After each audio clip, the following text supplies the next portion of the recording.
안녕하세요. 크립토TV입니다. 어젯밤도 가짜뉴스로 천국과 지옥으로 오갔었는데 세부 내용 알아보도록 하겠습니다.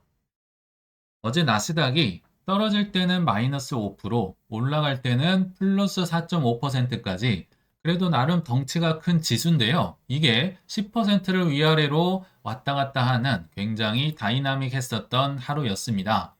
요거를 제가 나스닥 15분봉으로 한번 세부적으로 표현을 해보려고 하는데요. 자, 을에 그렇듯이 신나게 떨어지면서 시작을 합니다. 그래서 요때가 이제 장 초반인데요. 이게 마이너스 5%를 산뜻하게 찍으면서 시작을 하는 거죠. 그리고 아시겠지만 전날도 마이너스 6%였고요. 전전날도 마이너스 6%였습니다. 근데 또 마이너스 5% 찍었으니까 야, 마이너스 6은 당연히 찍고 가겠구나. 뭐 공포감에 절여져서 시작을 했었죠. 근데 웬걸 이렇게 갑자기 막 말아 올리는데 그 말아 올리는 도중에 이 초반에 어떤 카더라 뉴스가 퍼지기 시작합니다. 중국만 빼고 나머지 국가들은 3개월간 관세를 유예시켜 주겠다는 카더라 뉴스가 원래는 월터 블룸버그라는 한 트위터 인플루언서에 의해 퍼졌는데요. 이게 뭐 CNBC다, 월스트리트 저널이다 여러 매체에서 퍼지기 시작하면서 정말 급등이 나왔었죠. 그래서 마이너스 5에서 플러스 4.5가 이 구간에서 나온 겁니다. 근데 이거 뭐 코인처럼 막 올라가다가 보니까 이때 약간 쎄한 느낌이 들었겠죠. 이거 근데 카더라면 어떡하지? 근데 꼭 이런 건 사실로 밝혀지죠. 백악관에서 좀 제지를 하는 거죠. 야, 그 관세 그거 사실이 아니야. 관세는 나 그대로 강행할 것이야 하면서 찬물을 끼얹습니다. 그러니까 이제 뭐 좋다 말았네 하면서 쭉 떨어졌겠죠. 그리고 그 와중에 좀 오르려다가도 또 트럼프가 또 SNS에 글을 남겼는데 중국 니네 보복하면 죽어 나한테. 그래서 보복을 철회해야지 너 철회하지 않으면 추가로 50% 관세를 또 때릴 거야. 물론 다른 국가들에 한해서는 뭐 협상을 원하면 해주겠다. 뭐 이런 식으로 또 관대하게 얘기를 했지만 이 뉴스도 뭐 그렇게 좋은 뉴스는 아니었겠죠. 그래서 아무튼 이렇게 드라마틱했던 하루로 마무리가 됐었고요. 아까 제가 카더라 뉴스, 가짜 뉴스라고 했었는데 그러면 그 내부자들은 분명히 돈을 벌었었겠죠. 여기 보시면 스파이 530, 콜 옵션, 이 뭐 선물이나 옵션은 변동성이 어마어마한데요. 단기 급등에 엄청난 베팅을 집어넣은 사람이 있었나 봅니다. 그래서 이 내부자 중에 몇 분은 이 무려 플러스 2,900%를 먹고 튄 흔적이 남아 있네요. 마이너스 뭐 80 몇 프로로 이제 순식간에 또 떨어졌다고 합니다. 근데 이런 걸 볼 때 뭐 단타나 트레이더 하시는 분들은 이런 분들과 사실 매일 싸워서 이겨야 먹고 살 수가 있는 거잖아요. 그러니까 이게 뭐 효율도 안 나오고요. 성과를 좋게 꾸준히 유지하기가 정말 어렵지 않을까. 제가 뒤에서 제가 예전에 단타 쳤던 얘기도 한번 말씀을 드리겠습니다. 근데 또 하나 궁금한 게 있습니다. 이 가짜 뉴스로 밝혀지면 실망감에 하락 전환, 뭐 마이너스 5%까지는 아니더라도 떨어지는 게 정상일 것 같은데 나스닥도 양봉으로 또 마감을 했고요. 뭐 비트코인도 나름대로 선방을 했었죠. 그 이유가 무엇일까 생각을 해보면요. 자, 어제 같은 장세는요. 매도 세력, 공매도 세력들도 굉장히 두려웠다는 겁니다. 자, 이 뉴스, 관세 유예 뉴스는 그걸로 끝이 났는데 그 뒤에 또 어젯밤에 뭐전 세계에 퍼졌던 뉴스 카더라가 뭐가 있었냐면요. 트럼프 이 관세 충격이 어마어마해서 갑자기 제롬 파월이 밤에 그들 세계에서는 이제 아침이었겠지만 갑자기 등장해서 오늘 긴급 금리 인하 발표할 것이라는 소문이 트위터에서 막 퍼져나가기 시작합니다. 뉴스에서도 그랬었고요. 근데 결과적으로는 이것도 사실은 아니었는데 그러니까 원래 있는 늘상 하는 페드에서의 비공개 회의였다고 합니다. 이분들도 원래 일을 하잖아요. FOMC만 하는 게 아니니까. 그래서 이날은 뭐 페드의 기준금리를 논하는 게 아니라 페드와 은행 간의 금리를 조절하는 그런 회의였다고 하는데 마치 이게 기준금리 인하 뭐 비공개 회의라고 막 소문이 퍼지면서 하니까 이 공매도 세력들이 이걸 뭐 공포감이 어마어마했겠죠. 매도 세력도 쉽지 않은 하루였다. 그리고 어제 뭐 JP 모건의 한 임원도 긴급 인하 확률이 굉장히 높다고 하면서 굉장히 드라마틱한 하루였던 것 같은데 반면에 영향력 있는 분이 또 안 좋은 또 뉴스거리를 또 제공을 하긴 했어요. 블랙락의 레리 핑크 회장 엄청난 영향력을 갖고 있는 사람인데 이분의 어제 말을 들으면 또 겁이 납니다. 자, 미국 경제는 이분이 얘기하기로 이미 침체에 들어왔다. 이건 저도 공감을 한다고 말씀을 드렸죠. 침체 얘기가 나올 때가 침체입니다. 그쵸? 그러면서 관세 영향의 금리가 이제 올라갈 가능성, 아니, 금리가 지금 떨어진다고 다들 예상하는데 오히려 인플레가 일어날 수 있다. 금리 올릴 수 있다는 거죠. 그래서 한 기자가 묻습니다. 뭐 귀를 의심하면서 물어봤겠죠. 자, CME 금리 선물 시장에 올해 금리가 4번 떨어질 것이다. 많게는 5번까지 베팅이 돼 있어요. 말이 아니라 행동입니다. 근데 어떻게 생각하세요? 하니까 레리핑크가 그럴 가능성 전혀 없다. 오히려 오를 수 있다. 난 이게 걱정된다. 지금은 침체다. 뭐 더 떨어질 수도 있다. 이런 굉장히 무시무시한 얘기를 했었어요. 그래서 뭐 걱정이 많이 되실 수도 있겠지만 그러나 이거는 레리 핑크의 말이고요. 자, 사람들의 행동을 보면 이미 올해 안에 4번에서 5번까지 기준금리, 특히 미국의 기준금리가 뚝뚝뚝 떨어질 걸로 이미 베팅이 되고 있다. 그래서 어떻게 될지는 뭐 5월이 될지 6월이 될지 모르겠지만 금리 인하도 한번 지켜보시면 좋을 것 같습니다. 자, 이제 두 가지 시나리오를 한번 말씀드릴 텐데 이제 시간이 얼마 안 남았습니다. 그래서 결국 관세 관련해서 트럼프는 두 가지 중에 하나를 선택해야 되지 않을까 생각이 듭니다. 첫 번째 카드는 본인의 고집대로 하는 거죠. 그대로 밀어붙이는 겁니다. 이 지금 트럼프가 약간 롤 모델로 삼고 있는 시기가 사실 1930년도에도 굉장히 많이 관세를 올려서 망했던 적이 있습니다. 스무트 홀리 관세법이라고 해서 요게 둘 다 이제 사람 이름인데요. 이때를 롤 모델로 해서 뭐 보호 무역을 확대하려고 하는 게 아닌가 생각이 듭니다. 근데 하나 착각을 하면 안 되는 게요. 이 관세법 때문에 망한 게 아니라 이미 29년도에 대공황이 있었어요. 그리고 이 다음에 30년도 6월 달에 이게 시행이 됩니다. 그러니까 이 스무트 홀리 관세법 때문에 뭐 대공황이 온 게 아니라 대공황이 먼저 있었고 이거는 실상 안 했어도 됐었던 겁니다. 근데 대공황에 엎친 데 덮친 격이 되면서 결과적으로 얘기하면 이때 당시 경제가 완전히 폭망했었습니다. 제가 요약 결과만 간단히 말씀을 드리면 일단 수출이 어마무시하게 감소했습니다. 뭐 수입은 당연히 감소하겠죠. 관세를 높였으니까. 근데 자국민들, 뭐 농민들 보호한다고 하면서 수출 감소를 수출은 사실 늘어야 되거든요. 그러나 수입이나 수출이나 둘 다 마이너스 70%를 찍었다고 해요. 29년에서 32년까지 약 3년간 벌어졌던 일입니다. 그리고 GDP도 거의 반토막에 가깝게 떨어졌었고요. 관세를 높였더니 일어난 일입니다. 실업률은 무려 24.9%까지 치솟았고 다우존스는 뭐 잡코인도 아니고 전체 지수가 마이너스 89% 그리고 은행들이 무려 9,000개가 파산을 합니다. 그래서 패드라는 거 말 자체가 없었거든요. 근데 이것 때문에 나왔다고 보시면 좋을 것 같아요.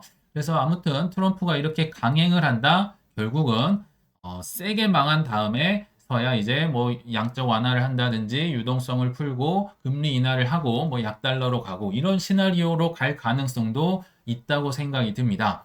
빨리 망해야 됩니다. 그러면 이거 보통 일이 아닌데 이걸 아마 역사를 공부를 하셔서 다들 아실 텐데도 현재 강행을 하고 있죠. 자, 그러나 두 번째 시나리오는 협상 카드를 쓰면서 가는 거겠죠. 그래서 앞에 잠깐 뭐 가짜 뉴스라고 하면서 나왔지만 결과적으로는 그게 글쎄요, 가짜 뉴스라고 하기에는 그래도 나름 설득력이 있었던 것 같아요. 그래서 더 믿었지 않나 생각이 드는데, 자, 투트랙으로 가는 거죠. 중국은 하던 대로 때리면서 또는 보복자 나오면 때리면서 타 국가와는 즉시 협상할 수 있다. 이 트럼프 본인이 한 얘기입니다. 이렇게 갈 가능성이 있겠지만, 그럼에도 제가 볼 때는 이게 시간이 지금 많이 부족하거든요. 좀 뭐 일주일도 안 줘놓고 뭐 지금 뭐 60여 개 국가 협상을 맺기가 굉장히 촉박합니다. 그래서 결국은 가짜 뉴스대로 뭐 중국이나 보복자를 제외하고는 그래도 얼마간의 시간을 주면서 좀 시간을 벌어야지만 미국도 좋고 다른 나라도 좋은 시나리오로 갈 수 있겠다. 그러니까 강행을 하면 세게 망했다가 양적 완화로 살아날 가능성이 있고요. 협상하는 쪽으로 가면 스멀스멀 지금부터는 좀 올라갈 수도 있겠다. 이제 뭐 얼마 4월 9일이 남지 않았거든요. 앞으로 어떤 결과가 나올지 한번 지켜보시면 좋을 것 같습니다. 사실 이거 외에도 뉴스가 너무 많은데요. 소음이라고 저는 생각이 들어서 조금 본질에 집중을 해보도록 하겠습니다. 자, 지금과 가장 비교되는 시기가 언제입니까? 팬데믹 때잖아요. 그래서 20년도 3월의 상황을 역시 비디오 판독으로 하나하나 세부적으로 한번 보도록 할 텐데요. 그때 당시에 제가 눈에 들어왔던 분이 딱 한 분 있었습니다. 왜냐면요. 그때는 다 뭐 현인이고 투자 전설이고 다 빤스런을 했을 때거든요. 제가 정확히 기억합니다. 근데 켄 피셔라는 이 긍정론자, 그때 당시 누군지도 잘 몰랐어요. 이때 알아서 이제 책을 많이 읽게 됐는데, 자, 이분만 그냥 툭 튀어나와서, 아, 지금은 저점이다, 상승할 수 있다, 우린 할 수 있습니다. 막 이렇게 외치는 거죠. 그래서 이분이 참 눈에 들어오고 기억이 나요. 자, 20년도 6월에는 심지어 어떤 얘기를 했느냐. 워런 버핏 형님이 지금 나이 탓에 너무 조심스러워졌다. 무슨 얘기냐면요. 워런 버핏도 빤스 벗고 도망갔다는 겁니다. 그만큼 20년도 팬데믹이 무서웠다는 거죠. 자, 여기 보시면 켄 피셔가 코로나 위기 때 주식을 팔기만 하는 워런 버핏 형님에게 나이 때문에 좀 조심스러워졌다고 합니다. 물론 켄 피셔도 틀릴 때도 있어요. 그리고 워런 버핏도 뭐 지금은 뭐 또 현금 많이 모았다고 해서 칭송을 하고 있지만 워런 버핏도 저점도 못 잡고요. 이렇게 실수를 할 때도 있다는 걸 지금 보여드리는 겁니다.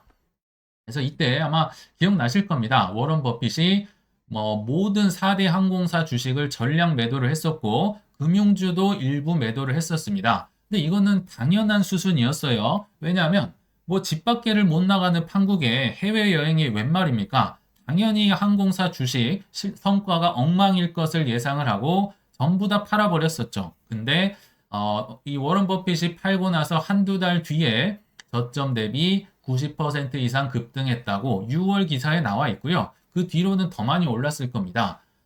이거를 보면서 야, 이 워런 버핏도 틀릴 수 있고 특히 켄 피셔의 이름이 제 이제 각인이 됐던 계기가 있는데요.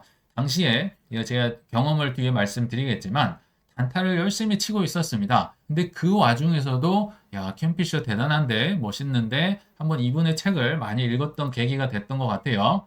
그래서 요거를 당시 상황을 제가 비트코인 일봉 차트에서 한번 말씀을 드려볼 텐데 요게 이제 20년도 3월이었던 거죠. 정말 이때 시원했습니다. 비트코인만 반토막이 넘게 났어요. 그러니까 알트코인은 뭐 말할 것도 없죠. 순식간에 벌어진 일이었습니다. 근데 제가 이때 뭘 하고 있었다? 단타를 열심히 쳤습니다. 그리고 예전 말씀드렸지만 단타도 치면 늡니다. 예, 수익이 막 벌어져요. 그래서 이때 당시에 특히 이렇게 떨어질 때, 요 초반 부분에 제가 뭐 집계는 안 해봤지만 20에서 한 30% 정도 뭐 벌지 않았을까 생각이 나거든요. 그러면서 제가 이런 얘기를 생각을 했었겠죠. 야, 이렇게 떨어지는데도 내가 이 반등을 먹었다. 내 실력 봐라. 네가 해라 장투 하면서 장기 투자자, 뭐 사이클 투자자 굉장히 우습게 봤던 기억이 생생히 남아 있습니다.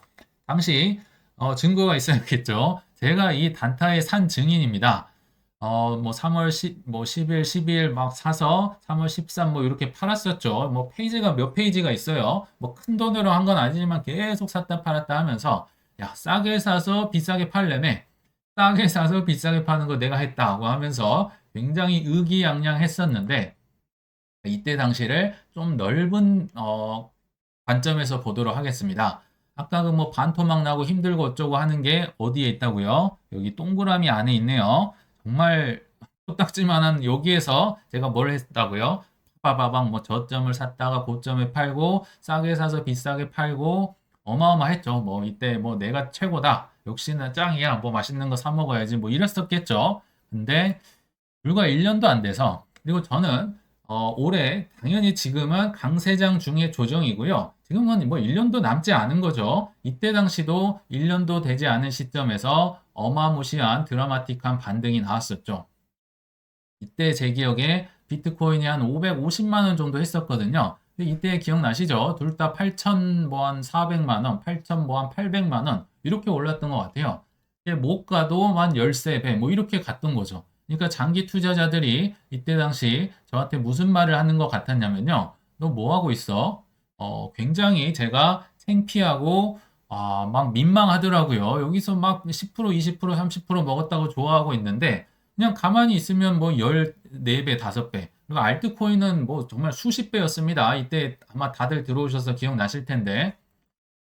그리고 나서 이제 쭉 떨어졌었죠. 근데 이때가요. 이번 사이클의 최저점, 비트코인이 2070만 원 했었던 22년 말 23년 초였습니다. 이때 가격과 비교를 하더라도 이때가 548만 원 정도 했었거든요. 최저점이요. 무려 반의 반토막의 가격으로 모셨던 가격. 제가 예전에 말씀드렸잖아요. 이럴 때 사면요. 정말 갑오에 남을 정도로 엄청난 수익률로 돌아온다고요. 뭐 물을 타면 모르겠지만 이럴 때는 그냥 뭐 새로운 종목을 사시거나 아니면 안 쓰는 거래소에서 뭐 비트나 이더나 솔라나나 뭐 XRP나 아무거나 사셔도요. 엄청난 수익률로 그냥 보는 재미가 쏠쏠하실 거다. 제가 뭐 겪어봤으니까 이게 아는 거죠. 그래서 최저점조차도 4배 비싼 가격이다. 이때 이런 때 할인하는 거는요. 정말 최고의 기회입니다. 그러면서 제가 느꼈겠죠. 내가 이 아까운 3년을 단타 치면서 허비했구나. 근데 후회해도 소용이 없습니다. 이때 다 내 주위 사람 다 부자가 됐었다고 얘기 드렸었죠. 근데 인정을 하셔야 됩니다. 내가 잘못했구나. 내가 단타 치다가 10% 20% 먹고 말았구나. 내 실수니까 받아들이고요. 그래서 이를 갈고 제가 22년, 23년 막 계속 바이더 딥을 했었다고 말씀을 드렸잖아요. 그러나 그 격차는 따라갈 수가 없습니다. 그거는 받아들이셔야 돼요. 왜냐하면 내가 단타로 또는 잘못된 투자로 허비를 했으니까 뭐 그거는 받아들이셔야 바뀐다. 다시 한번 말씀을 드립니다.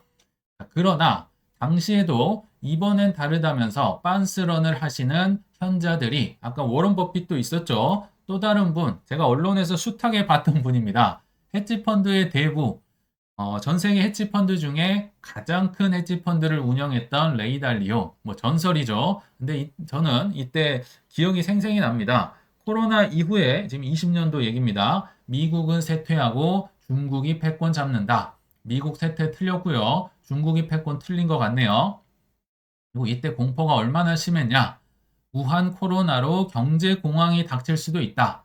항상 공황, 침체 얘기가 나올 때가 침체라고 얘기를 드렸어요. 근데 항상 이분들의 주장은 지금은 침체 아니고 뒤에가 더 무섭다. 침체 나중에 올 것이다. 침체 확률이 뭐 60%다. 그때가 침체라고 말씀드렸어요. 이때도 똑같았네요. 경제공황 앞으로 닥칠 것이다. 그리고 이때는 더 공포의 절정에 있을 텐데요. 미국 기업들 피해가 4조 달러에 이를 수 있으니까 조심해. 니네들 다 팔고 떠나야 돼. 근데요, 이거는 정말 당연한 수순으로 보였습니다. 이번엔 다르다. 왜 그랬냐면요. 이때 기억나시겠지만 사실 돈이 있다고 해도 그러니까 뭐 패드에서 뭐 돈을 막 찍어서 사람들에게 나눠주고 뿌린다 하더라도 밖에를 못 나가는데 그 돈을 못 쓰면 그게 무슨 소용이 있어? 이게 지배적이었잖아요. 그러니까 항공사 파는 게 당연했던 겁니다. 이거는 아니지. 이거는 정말 다르지 하면서 정말 다 튀어나갔는데요. 다 튀어나가는 순간 손실이 확정이 되고 엄청난 급반등이 되는 걸 아마 뭐 실시간으로 지켜보지 않았을까 생각이 듭니다. 그래서 결론에 왔는데요. 트럼프의 이 멍청한 관세 실패 후에 시장은 반등할 것이다 라고 켄 피셔가 어제 얘기를 했다고 합니다. 물론 단기적으로는 덜컹거릴 수도 있겠지만 어제 말씀드린 그 최근의 공포 탐욕 지수는 2000년대 이후에 가장 싸게 살 수 있는 역대 순위 4위에 랭크될 정도로 어마무시한 대폭 할인 구간이었어서 어제는 저도 정말 눈물의 쥐어짜기 매수를 조금 더 했었는데요. 물론 그렇다고 뭐 제가 언제나 맞는 건 아닙니다. 틀릴 수도 있으니 각자의 소신과 믿음대로 힘든 시기를 잘 대처하시길 바라면서 이만 물러가겠습니다. 시청 감사합니다.